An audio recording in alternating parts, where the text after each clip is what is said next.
국민 여러분 안녕하셨습니까? 인도 태평양 전략연구원의 최수영입니다.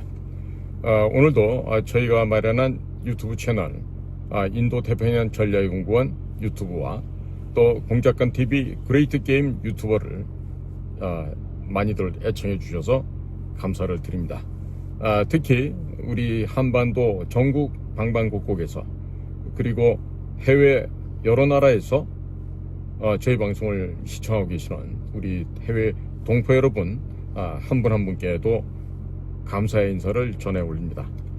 자, 지금 미국에는 내셔널 인텔리전스 커뮤니티 국가 정보 공동체라는 것이 16개 정도 존재를 합니다. 그리고 2001년 9.11 테러 사건 이후에 전체 국가 정보 공동체를 통합 운영 관리하면서 매일 아침 각 정보기관으로부터 취합된 정보 보고를 대통령께 보고하는 데일리 프레지던트 브리핑이라고 하는 시간이 있습니다. 그 일을 도맡아서 아침마다 백악관의 대통령께 보고하는 사람이 바로 국가정보장 DNI입니다. Director of National Intelligence. 지금 미국에는 털시 게버드라고 하는 DNI 국가정보장이 현재 그 역할을 담당하고 있고, 이 털시 게버드는 최연소 연방 하원 의원으로 국민으로부터 선택을 받은 아주 독특한 경력이 있을 뿐 아니라 현역 군인으로서 최전선의 전장에서 동료들과 함께 전투를 했던 그런 예비역 중령입니다. 자, 이와 같은 다양한 경험을 갖고 있었고, 또 민주당에서 소속돼 활동을 하다가 본인의 신념에 따라서 미군이 시리아에 개입했던 부분들까지도 양심에 따라 정직하게 이야기를 하고, 이전에 NSA에서 있었던 스노우든이라고 하는 젊은 청년이 조직에서 인지한 국가 기밀을 밖에 나와서 발표를 하고 러시아로 망명했던 이런 사고도 있었습니다만은, 그런 일련의 중요한 사건들에 대해서도 본인의 의지대로 양심대로 이야기를 하는 대단한 강골 여성이라고 할 수 있습니다. 금년도 44살인데요. 만일에 앞으로 미국에서 여성 대통령을 뽑는다라고 하면은 아마도 최초로 여성 대통령이 될 수 있는 가장 possibility 가능성이 높은 사람이다, 이렇게 얘기를 할 수 있죠. 자, 이러한 DNI의 톨시 게버드가 지금 4월 10일 현지 시간입니다. 미국 워싱턴 DC에서 열린 장관급 내각 회의에서 아주 의미심장한 얘기를 했습니다. 뭐라고 했냐면, 해커가 투표 결과를 조작하기 위해서 악용하는데 취약하다는 증거를 가지고 있다. 다시 한번 얘기합니다. 해커가 투표 결과를 조작하기 위해 악용하는데 취약하다는 증거를 가지고 있다. 이것처럼 발언을 했습니다. 자, 지금 미국 정보당국의 수장이라고 하는 DNI 국가정보장이 해킹에 의한 선거 조작의 증거를 갖고 있다고 밝히는 이 언급 때문에 커다란 파문이 지금 예상이 되고 있습니다. 도널드 트럼프 대통령의 1월 20일 취임 이후 지난달 주요 정보기관장들이 중국 공산당 Chinese Communist Party CCP를 일제히 주적으로 꼽았습니다. 계속해서 미국 기준의 외세에 의한 선거 관리망 침투와 조작 사실을 정보당국 수장이 또다시 공론화하였습니다. 따라서 미국뿐만 아니라 전 세계적으로 비상한 관심이 쏠리고 있는 것입니다.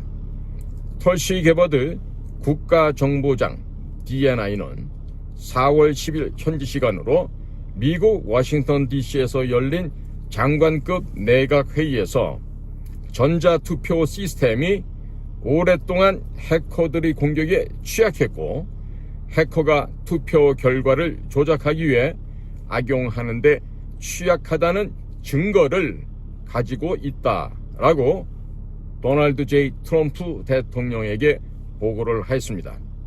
이와 같은 사실은 2020년에 치러졌던 미국 대통령 선거가 조작에 의한 부정선거였다는 사이버 보안 전문가들의 발견 내용을 다시 한번 확인시켜준 것이라고 미국의 보수 언론들과 여당 중진들은 공동으로 평가를 하고 있습니다.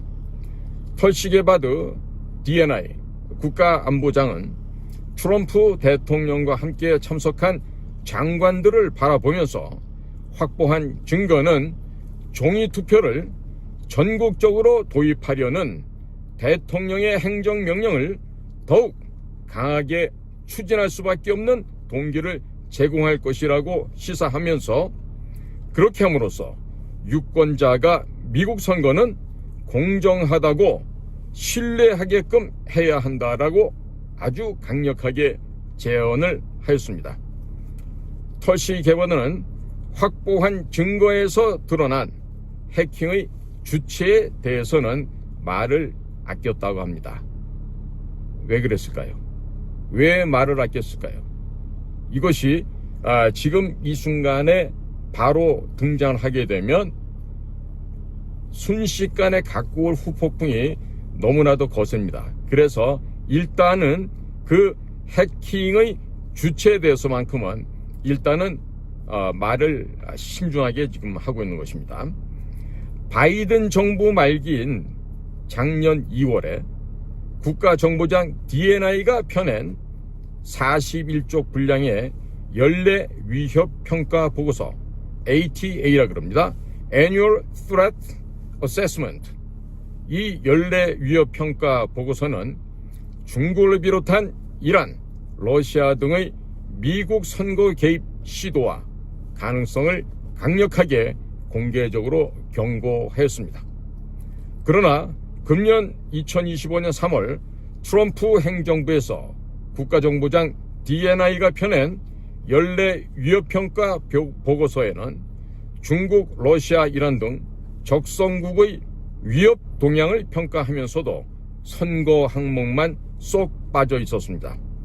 예측에 따른 결과물을 아예 언급하지도 않고 통째로 삭제, 빼버린 것으로 보여집니다.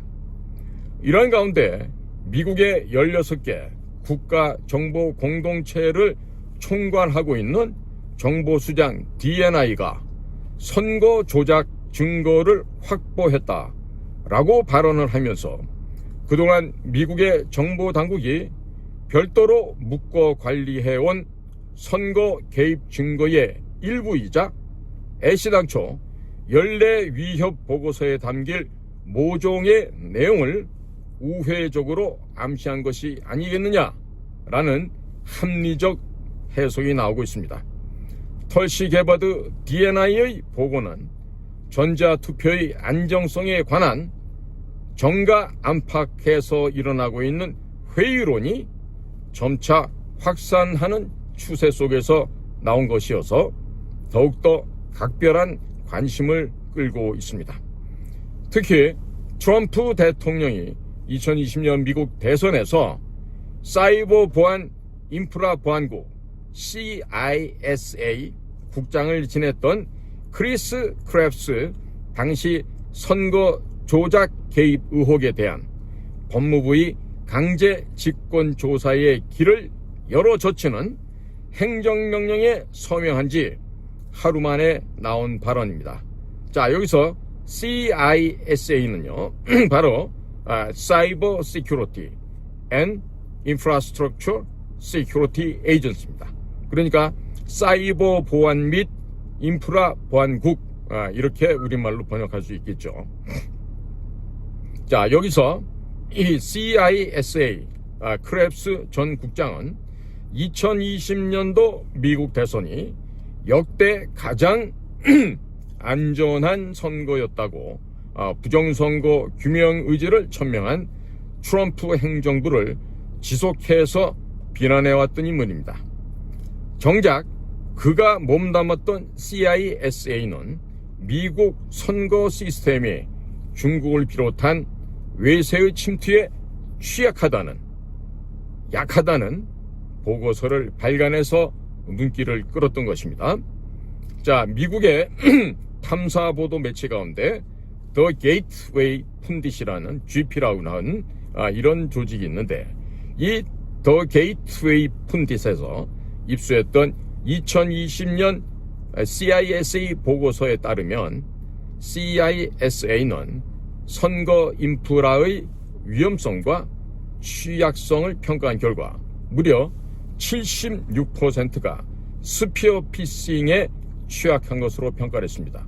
자, 여기서 스피어 피싱이라고 하는 것은요, 이메일 악성 코드로 정보를 탈취하는 이런 사례란 말합니다. 그러니까 이메일을 보내서 상대편이 그 이메일을 열어보면 그 안에 같이 보낸 스파이웨어나 또 다른 악성 코드가 심김으로 인해서 상대편 컴퓨터로부터 이렇게 정보를 탈취해 갈 수 있는 것이죠. 자, 이것은 사실상 한국의 선거관리위원회처럼 마음만 먹으면 뻥뻥 뚫릴 수 있는 낮은 보안 수준의 이야기가 된다, 이렇게 볼 수가 있습니다. 국가정보원, 국정원의 합동보안점검이 2023년 7월 중순에서 9월 중순까지 있었고, 그해 23년 10월 10일 날 국정원 제3차장 백종욱이 나와서 관련된 결과를 국민들 앞에 보고한 적이 있습니다. 자, 그 당시 한국선거관리위원회의 보안 수준은 100점 만점에 100점이라고 허세로 부렸지만 실제는 31.5점이라는 정말 형편없는 점수를 받아서 최악인 것으로 이미 입증된 바 있었습니다. 자, 미국의 CISA 사이버 보안 및 인프라 보안국은 중국의 침투에 주목을 하고 있습니다. 트럼프 후보가 당선된 직후 2024년 12월 국토안보부 DHS죠. Department of Homeland Security입니다.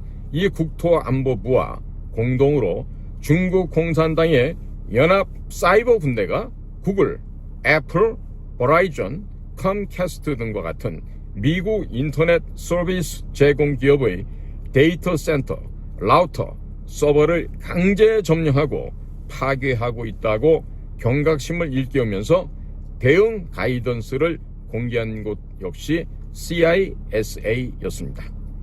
트럼프 행정부의 선거 진실성 회복 대책은 곳곳의 저항에 부딪히면서도 현재 속도를 내고 있습니다. 자, 선거 진실성은요, Election Integrity라고 해서 과연 이 선거가 얼마나 거짓 없이 부정 없이 정확하고 진실되게 치러지고 있느냐를 갖다가 조사하는 그 척도가 되겠죠. 자, 이에 앞서서 트럼프 대통령은 4월 8일 공화당 의회위원회 NRCC라 그럽니다. National Republican Congressional Committee라고 하는 NRCC 만찬에 참석을 해서 종이 투표로 복귀해야 된다. 당연히 당일 투표해야 된다. 유권자 신분증, 시민권 증명서 등 폭넓은 선거 개혁안을 의회에서 통과시켜야 함을 당부하였습니다.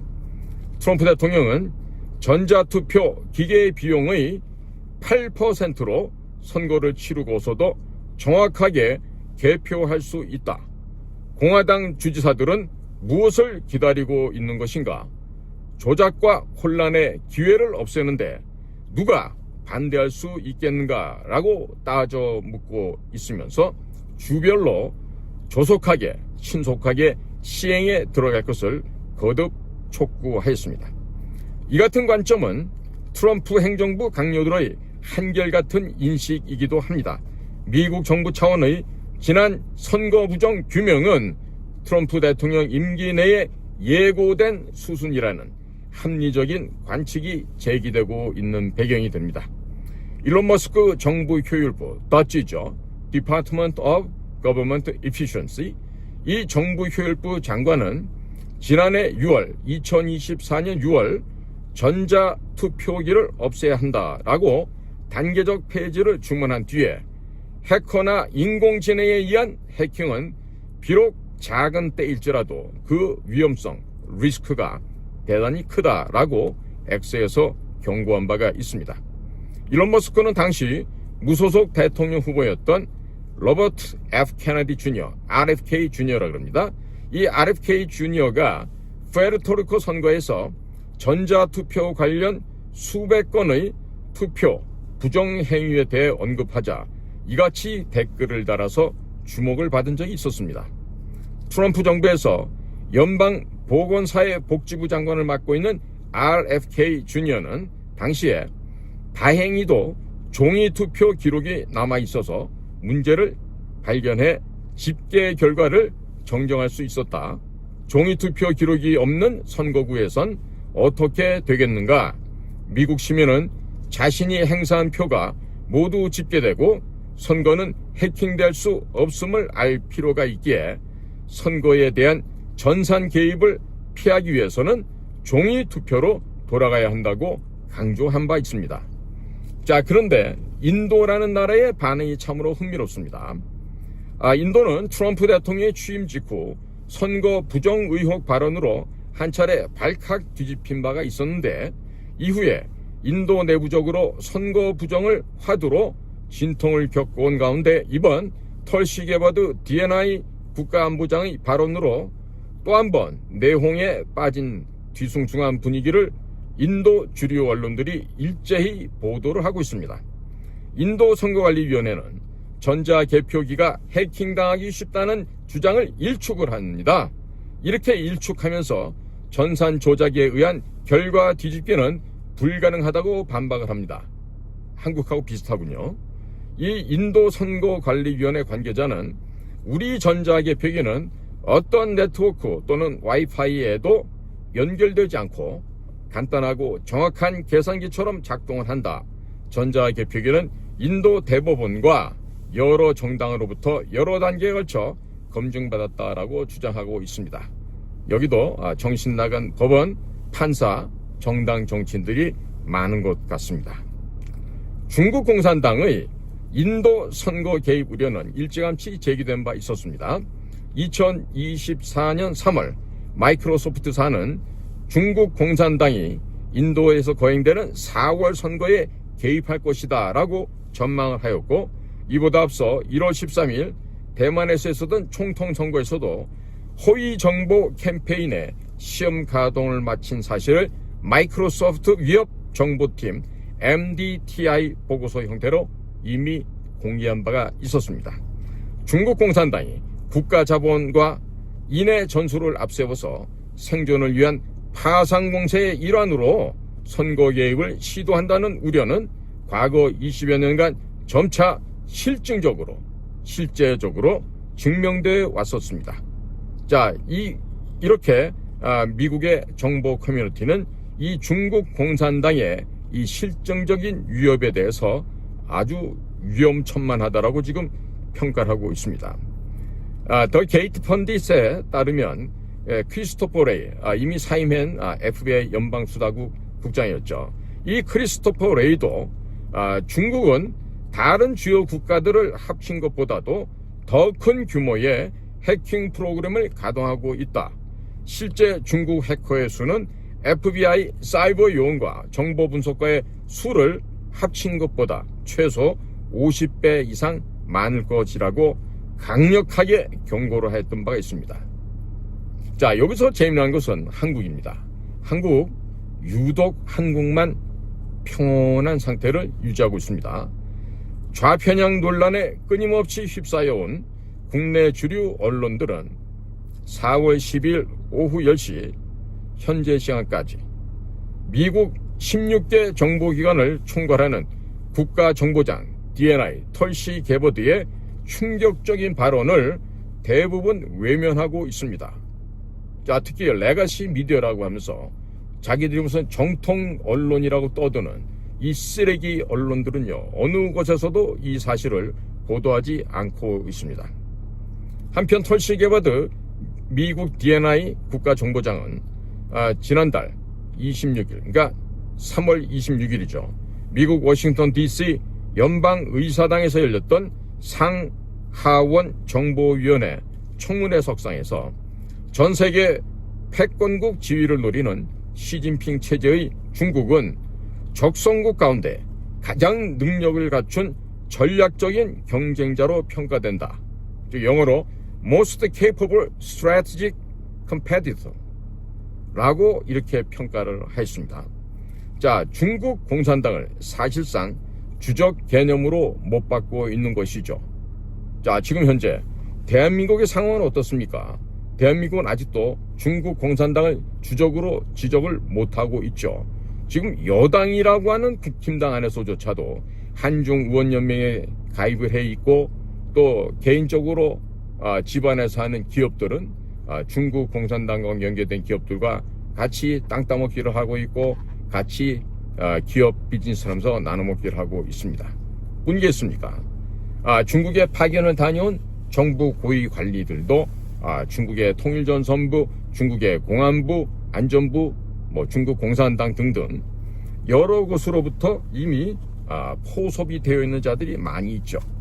특히나 국가정보원과 그리고 외교부 같은 데서는 이렇게 중국 공산당에게 포섭을 당한 이런 사람들이 적지 않게 있습니다. 자, 그런데 지금 나라가 지금 이렇게 대통령까지 거짓 내란 세력들에 의해서 파면을 당하고 있고 엉망이 되고 있는데, 중국 공산당에 대한 이 위협에 대해서 제대로 인식하고 있는 사람이 얼마 없어요.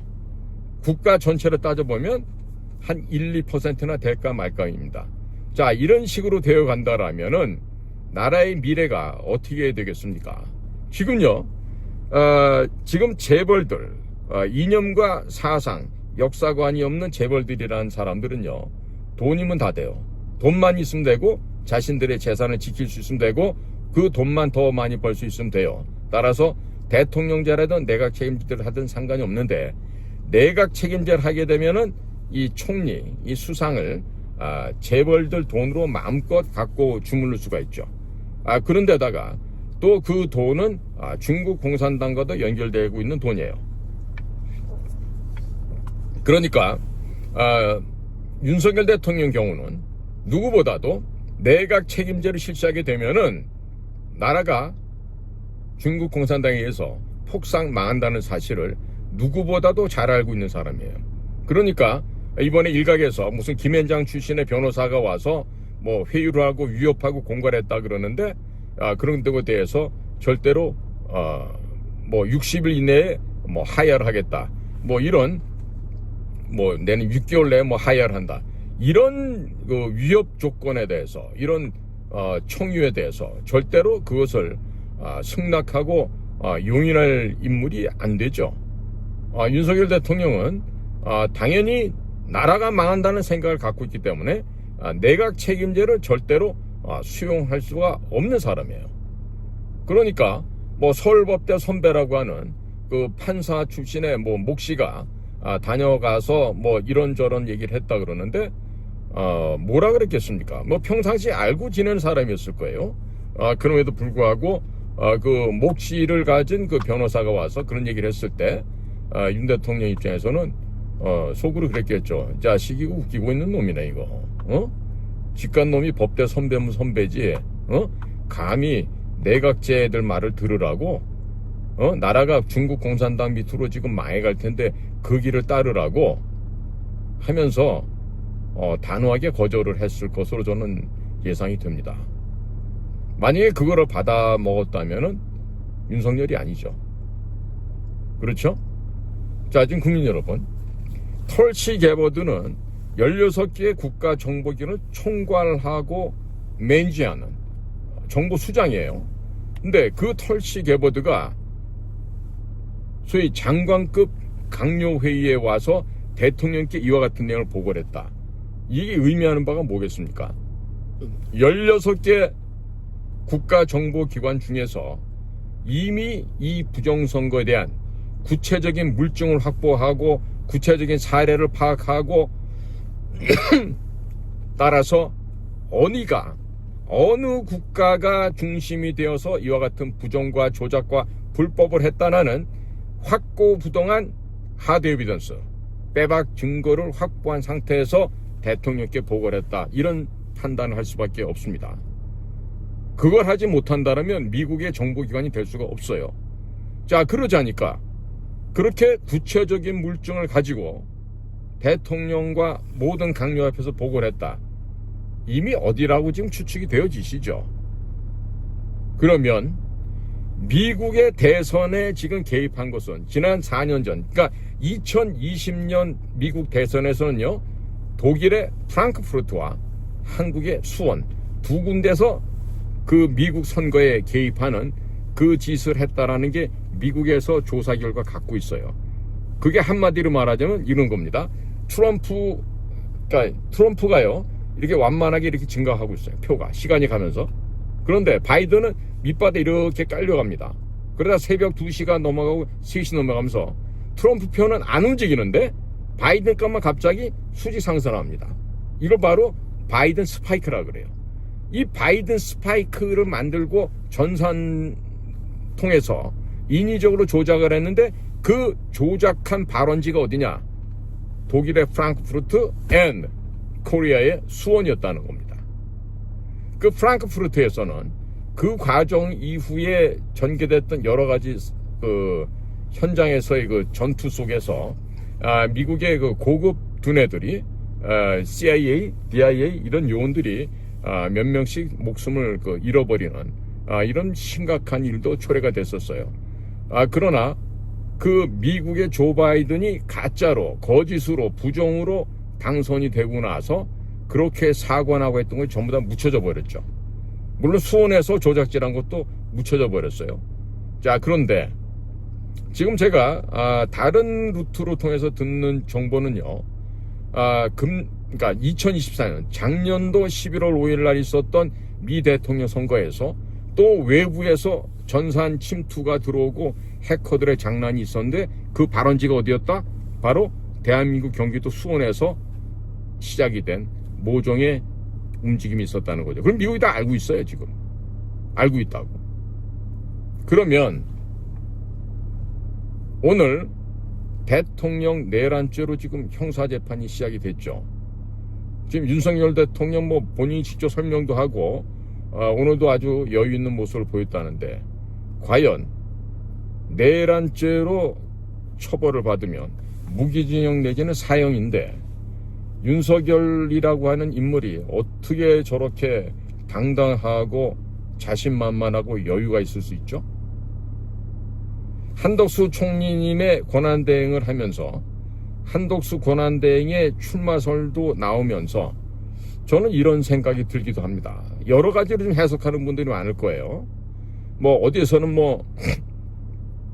여당이 최종적으로 후보가 경선 통해서 정해지겠지만, 어떤 사람들은 이런 얘기도 해요. 명태균과 유재일 같은 책사들을 불러서 그런 사람들의 두뇌를, 그분들의 책략을 이용해야만 선거 이길 수 있다, 이런 얘기를 하는데, 자, 지금 저는 미국의 정보기관과 미국의 강요들과 미국의 주요한 16개 국가정보공동체가 현재 하고 있는 행태를 보면은 이 뭔가 아주 드라마틱한 대반전이 일어날 수도 있지 않을까, 이런 생각이 조심스럽게 듭니다.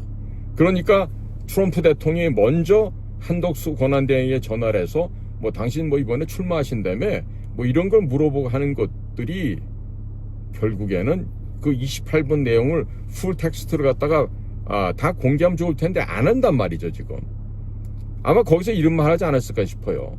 저기 권한대행님, 외람되지만, 우리식으로 표현입니다. 외람되지만 2개월 동안 관리 잘 하십시오. 2개월 동안 관리 잘 하셔서 윤석열 대통령 돌아올 때 아무런 문제 생기지 않게 조심조심 관리 잘 하시기 바라요. 이 얘기인데 지금 이제 신문이라든지 방송에 이런 데서는 또 추측 보도를 하기를 지금 한덕수도로 출마하라 그랬다. 한덕수가 지금 뭐 여당에서 최종 후보가 정해지면 그쪽 가서 최종적으로 경선해서 아마도 나와서 관리형 통합 타이틀 대통령이 되지 않겠는가, 이런 막 추측들 하고 있는데, 좀 더 가능성을 열어두고 좀 더 멀리 보면서 그리고 좀 심사숙고를 해야 되는 게 필요하다고 봅니다. 옛말에 임무원료하면 난성대업이다, 이런 말이 있습니다. 사람이 멀리 사려 깊게 보고 생각하고 판단하지 못하면 대업, 큰 일을 이루는 데는 대단히 어렵다, 불가능하다, 이런 얘기겠죠. 응? 자, 그러니까 국민 여러분, 제가 오늘 저녁에 이런 지금 방송을 갖다 좀 이렇게 또 찍는 이유가 있어요. 지금 대한민국의 정치라는 사람들, 그 다음에 언론사의 그 기자 나부랭이라고 떠드는 방송인들, 기자, 뭐 프로듀서들 뭐 많잖아요. 뭐 지들이 뭐 메인 스트림 언론사라 그러고 떠들고 이러는 애들이 있고 그러는데, 뭐 그런 뭐 회사를 퇴사한 사람들은 퇴사하고 나서도 지들이 무슨 엘리트인 줄 알아. 예를 들어서 뭐 방송국, 뭐 소위 뭐 주요 신문사, 어떤 자식들은 보면은 청와대 출입한 그 경력 가지고 꽤나 지가 뭐 엄청난 줄 아는데, 진짜 보면 가소롭게 짝이 없는 놈들이 한둘이 아니에요. 기자 출신 했던 애들 중에서. 그러면서 또 뭐, 지가 누구 한번 만나면은 누구를 갖다 한 20년 사귄 것처럼 얘기해 또. 그러면서 뭐 누구 하나 만나면 뭐 대통령하고 뭐 특별한 관계가 있고 뭐 핫라인이 있다는 등 이따우 진짜 소위 헛소리들을 하고 다니는 이런 기자애들이 있고 프로듀서들이 있고, 그런데 보고 있는 거라면 진짜 가소롭게 짝이 없죠. 그런 것들이 지금 언론인이라고 떠들고 다니고, 근데 그렇게 지금 우파 출신이라는 그런 언론인가들 가운데 헛소리 하잖아요. 난 그 전부 다 뭐 대기업들 아니면 큰 로펌에서 돈 받아먹고 하는 짓이라고는 생각이 들어요. 나이는 먹어가고 옛날만큼 뭐 회사에서 받아 쓸 돈은 없고, 그러니까 목돈 좀 집어주면은 그 돈에 너무나도 감격해서 나와서 떠드는 거죠. 헛소리, 개소리를 하는 거죠. 부끄러운 줄도 몰라요, 그런 놈들은. 뭐 돈 받아먹는 뭐 매춘부 창녀나 마찬가지 인생인데, 걔네들이 그런 게 있겠어요? 그냥 무조건 돈 주는 놈들. 그게 만약에 뭐 A사다 그러면 그 A사를 위해서 그런 얘기를 하고 거기에 굴종하고 하는 거죠. 뭐 매춘부 창녀가 따로 있습니까? 돈 받아먹고 유튜브에서 개소리 헛소리 하고 하면은 그게 매춘부 창녀지 뭐가 있겠어요? 그리고 원거리 조정받는 거야. 예를 들어서 내가 A사 출신이야. 그러면 A사의 그 지필진들이나 그 A사 사주가, 야, 너 말이야 이런 쪽으로 해서 방송해.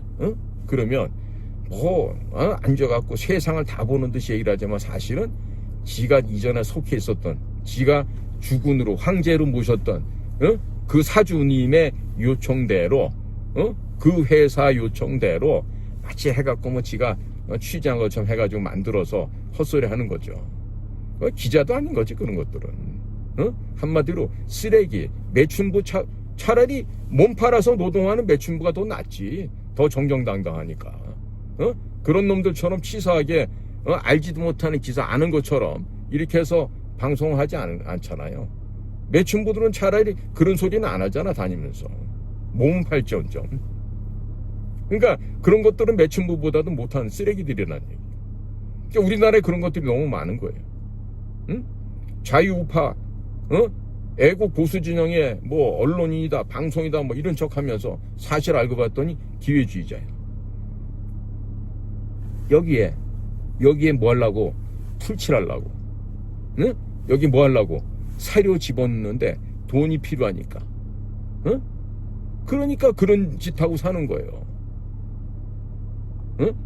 윤석열 대통령을 지금 몰아내기 위해서 어마어마한 세력들이 지금 돈을 가진 놈들, 또 내각제 세력들, 뭐 기타 등등, 또 중국으로부터 사주받는 놈들 와가지고 이제 헛소리하고 이렇게 하는데, 그걸 보고서 지금 이제 대통령 탄핵이 인용이 되고 나니까 막 박수치고 좋아하잖아요. 근데 저는 오히려 잘 됐다고 보는 측면도 있어요. 왜? 그 헌법재판소 쓰레기들 손에 기각이다, 혹은 각하다 이런 판결을 받고 업무에 복귀를 했다고 칩시다. 그 얼마나 불미스럽고 불명예스럽습니까? 지금 그 거짓의 세력들에 의해서 무도하게 불법으로 탄핵을 당해서, 그런데 극적으로 이 부정선거가 진짜 이게 불덩어리입니다. 핵폭탄이라고 이게. 이거가 만약에 지금 9회 말 투아웃 말로 과정에서 역전 말로 홈런이 터지는 이런 식의 광경이 이번 우리나라에서 벌어질 수가 있거든. 만약에 그것이 현실화가 됐을 경우에 지금 대통령 하겠다고 나온 사람들 꼬라지가 어떻게 되겠어? 전부 다 무효야. 특히 여당 한동훈이 같은 저런 쓰레기들, 홍준표 이런 것들, 뭐 나머지 쓰레기들은 얘기할 필요도 없죠. 정말 수준도 안 되는 것들이 지금 뭐 하겠다고. 수준 되는 게 있어요? 단 한 놈도 없는데? 그러면 대통령 되겠다고 껄떡거리고 나왔던 것들이 지금 한순간에 그냥 물거품이 돼갖고 아이고 창피해라, 아이고 부끄러워라, 이렇게 된단 말이에요. 자, 그러니까 제가 이번 주에 지금 방송하는 이유는 우리 국민 여러분들께서 제발 좀 진지하게, 그리고 지금 가슴에 지금 애가 타서 지금 미칠 지경인 분이 한두 분이 아니실 거예요. 좀 침잠하시고 인내하시고 좀 기다려보세요. 기다려보시다 보면 여러분들의 정말 눈과 귀를 놀래게 하는 그런 일이 벌어질 수도 있습니다. 절대로 저 희망 고문하는 거 아니에요. 객관적이고 논리적으로 지금 미국과 전 세계적으로 돌아가는 이 국제 정세를 갖다가 냉철하게 보고 이것을 갖다가 분석해 볼 때 지금 모종의 물밑에서 아니면 지표면 아래에서 지금 이 불덩어리 마그마가 막 끓어오르고 있거든. 막 끓어오르고 있기 때문에 분명히 뭔가가 정말 경천동지할 만한 일이 벌어질 수도 있습니다. 이 점을 한번 우리 국민들께서 잘 염두에 두시고 한번 깊이 생각을 해 주시기 바랍니다. 인무원료 난성대업이라 했습니다. 자, 오늘도 저희 방송을 경청해 주셔서 감사를 드립니다. 안녕히 주무십시오.